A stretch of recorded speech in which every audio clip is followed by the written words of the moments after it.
Capítulo V, la belleza.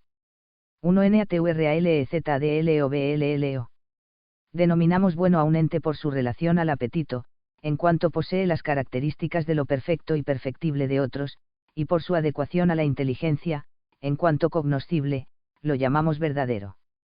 Existe además una tercera conveniencia de la realidad con el alma: la verdad y la bondad de las cosas, al ser conocidas, causan agrado y deleite al que las contempla. A esa propiedad de los entes nos referimos al afirmar que algo es bello. No es fácil definir la belleza. Santo Tomás la describe por sus efectos, diciendo que es hermoso aquello cuya contemplación agrada. Nota. SUMM Teologiae, I, Q5-4, C. Se trata de una perfección trascendental, de algo que sigue al ser de los entes, y adquiere tantas formas distintas como varios y ricos son los grados y modos de ser. Y así, una es la belleza suprema de Dios, y otra la belleza finita de las criaturas. Y ya en el ámbito de lo creado, descubrimos diferentes niveles de hermosura, como también de unidad y bondad. Hay una belleza inteligible, propia de la vida espiritual, y una belleza sensible, de rango inferior. La belleza inteligible se vincula necesariamente con la verdad y la bondad moral, de ahí que la fealdad, privación de la belleza, sea propia del error, de la ignorancia, del vicio y de los pecados. Hay también una belleza natural, que procede de la naturaleza de las cosas, y una belleza artificial, que se encuentra en las obras humanas en las que el hombre intenta plasmar algo bello. El objeto del arte, o de las bellas artes, es precisamente hacer cosas bellas. La belleza de las cosas se percibe con las potencias cognoscitivas, con la sensibilidad, vista y oído especialmente, con la inteligencia, o con una conjunción de ambas, tiene relación, por tanto, con el conocimiento. Pero la captación de lo bello añade al simple conocer el agrado o gusto que resulta de ese conocimiento. Posee belleza aquello cuya percepción sensible o intelectual resulta grata.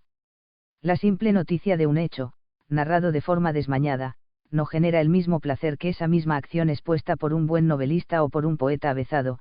La belleza agrega algo al mero conocer. La belleza y el bien.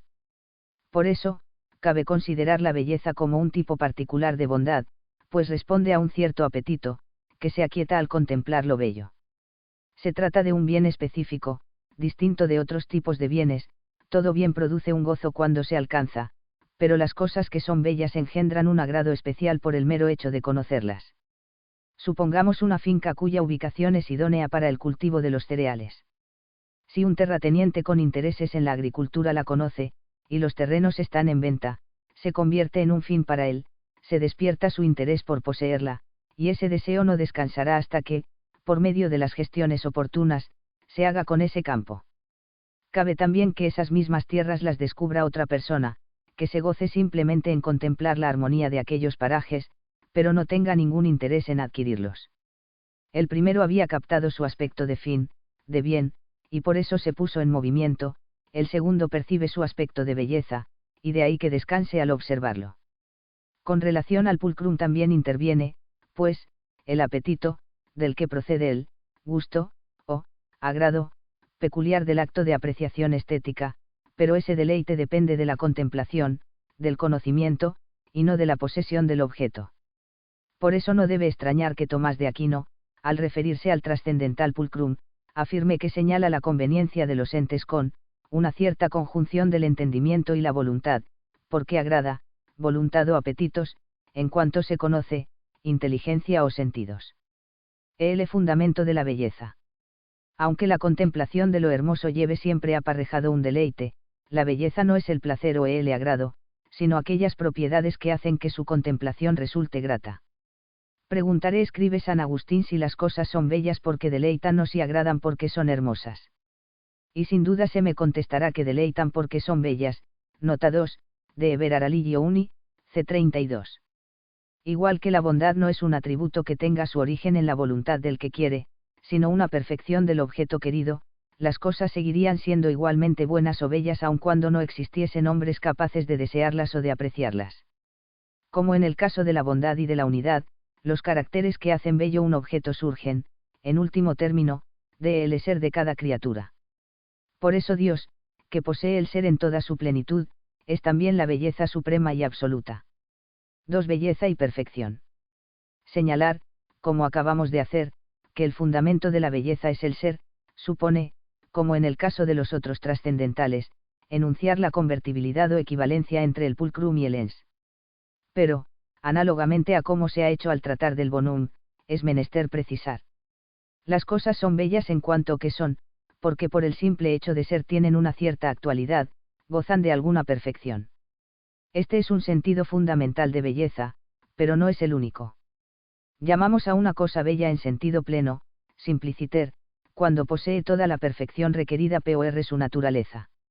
De este modo, decimos por ejemplo que una gacela es bella en la medida que tiene la armonía y perfección propias de su naturaleza, pulcrum simpliciter, y no simplemente por tener su pulcrum secundum quid, nota 3, por no distinguir entre el pulcrum simpliciter y el pulcrum secundum quid.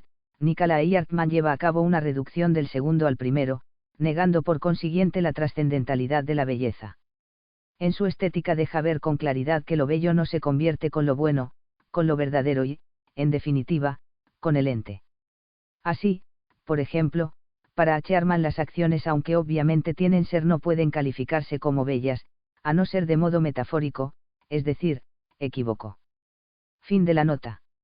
Este sentido principal de la hermosura se revela a través de unos caracteres que son los que producen inmediatamente el agrado estético. Santo Tomás enumera 3 rasgos fundamentales: 1. En primer lugar, una cierta armonía o proporción del objeto en sí mismo y en relación a lo que le rodea, proporción que no excluye la variedad, que no es monotonía ni ausencia de matices. Ejemplos. Desde la maravillosa disposición del universo en su conjunto, que hace reposar tanto a los sentidos como a la inteligencia, hasta la cadencia de un fragmento de música clásica o la armónica integración de un organismo vivo. 2. Otro de los constitutivos de lo bello es la integridad o acabamiento del objeto en relación con las perfecciones exigidas por su forma sustancial o sus formas accidentales. Un ente bello está acabado, no solo en su sentido más estricto, sino también en el de ese toque final que hace de una realización más o menos correcta una lograda obra de arte. 3. Por fin, la claridad, referida tanto al ámbito de la materia como al del espíritu. Para el entendimiento, claridad quiere decir inteligibilidad, verdad, ser. Para la vista, luz, color, nitidez, limpieza. Para el oído, aquella disposición de los sonidos que hacen más agradable la audición. Son 3 características que revisten en cada caso modalidades diversas, pero que se hallan de un modo u otro presentes en todo lo que goza de belleza simpliciter. Nota 4, hemos adoptado esta terminología de pulcrum simpliciter y pulcrum secundum quid por analogía con la que Santo Tomás utiliza con respecto al bonum. La utilizamos por razones de claridad y porque aunque Tomás de Aquino no la use responde en lo esencial a su pensamiento. Fin de la nota. Todo lo dicho hasta aquí sobre la belleza constituye el fundamento objetivo de la estética, que, siendo una ciencia distinta de la metafísica, conecta con ella a través del pulcrum simpliciter. Por eso, todo lo que reúne las características esenciales, armonía, integridad, claridad, es objetivamente bello, aunque pueda no satisfacer a una determinada sensibilidad estética, bien la belleza de los entes finitos sea limitada, que ninguno de ellos posea toda la hermosura, sino solo la que compete al modo peculiar de ser determinado por su forma.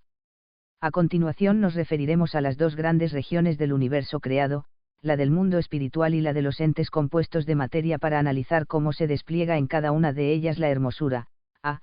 Las sustancias espirituales, que no tienen su forma sustancial limitada por ninguna materia, poseen toda la belleza que corresponde a su grado y modo de ser. En la misma medida en que un ángel es bueno y bello. Y así, los espíritus puros se gradúan en una escala de hermosura que es reflejo fiel de la jerarquía de sus grados de entidad.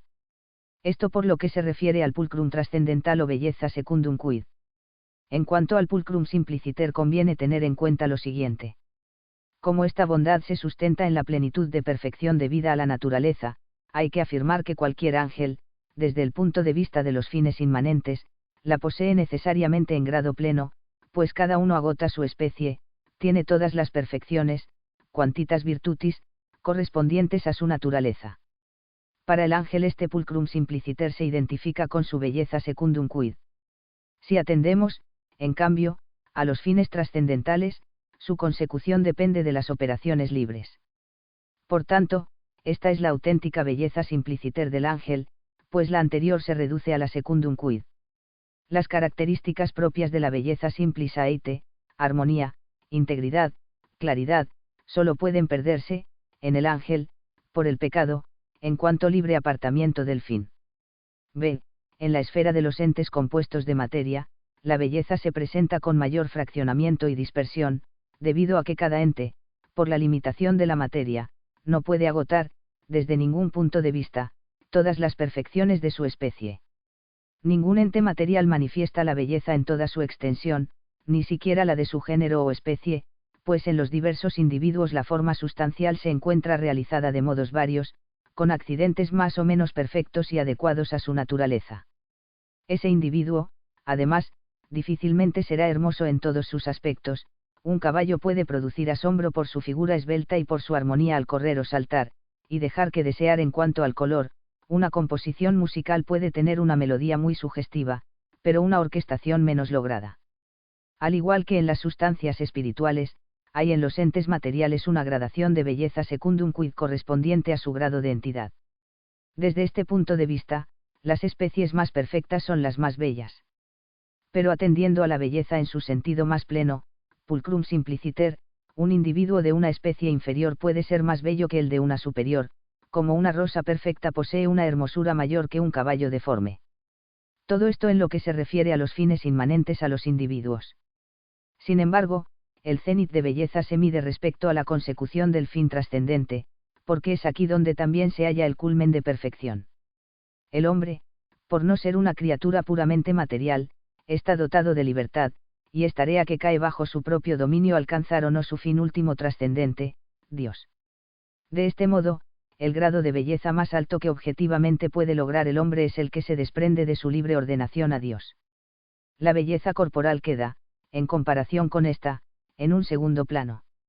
Se entiende así, finalmente, porque se habla de la fealdad del pecado, incomparablemente mayor a cualquier contrahechura física.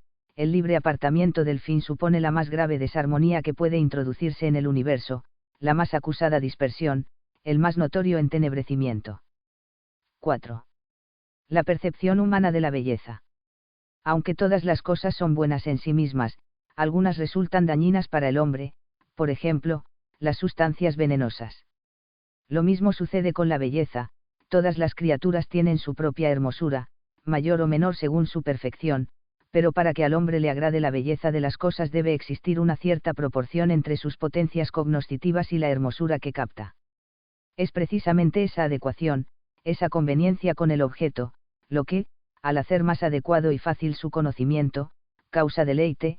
Nuestras facultades, creadas por Dios para conocer el ser, se gozan en la contemplación de lo que es perfecto. La necesidad de esta proporción proviene sobre todo de nuestra naturaleza corporal y del conocimiento sensible. Así se explica, por ejemplo, que haya aspectos de la belleza que, exceden, a algunos hombres, como hay también verdades opacas para ciertas inteligencias. Se explica también que a veces se exija una cierta, educación estética, sin la que es difícil percibir la belleza de algunas manifestaciones artísticas. Todo esto no hace sino confirmar que la belleza es un atributo de las cosas. Aunque a veces en el terreno artístico parezca predominar la subjetividad humana, especialmente en la época contemporánea, la hermosura de un objeto no depende de lo que, a cada uno le guste, de lo que cualquiera considere como bello. Si así fuera, no tendría ningún sentido hablar de belleza y fealdad. La experiencia ordinaria y la experiencia artística ponen de manifiesto que la belleza natural, e incluso también la que procede del obrar humano, es trascendente al hombre, y que se basa en la naturaleza de las cosas. Por eso un individuo puede tener desordenado su gusto artístico, su capacidad de apreciar o de componer lo bello. No corresponde a la metafísica, sino a las teorías estéticas y artísticas, determinar el modo como el hombre puede plasmar la belleza en sus creaciones. Tampoco le toca resolver la cuestión de la defectibilidad humana para advertir lo bello. Se trata de un problema reservado a la psicología y a la estética. Basten por eso algunas indicaciones orientativas. Como la belleza que se percibe es compuesta, el sujeto puede prestar más atención a unas manifestaciones o a otras, o, deslumbrado por un aspecto parcial y periférico, sobrevalorar excesivamente o perder de vista el valor real de belleza del conjunto. Por ejemplo, la claridad de presentación, la riqueza de imágenes o el ritmo del discurso, a veces llevan a admirar y a considerar como bella también en su aspecto inteligible una doctrina errónea. B. Además, los hábitos adquiridos hacen que las potencias encuentren más proporcionados unos objetos que otros, y así la educación hace a unas personas más aptas para aprehender ciertas facetas de lo bello, como también hay quienes advierten con mayor facilidad las verdades matemáticas o el valor de determinados actos de virtud. Estos mismos hábitos explican el fenómeno de la sucesión de modas artísticas. Bibliografía. Platon, Hippias Mayor, Pedro. S. ALBRTOMAGNO, Summa de Bono.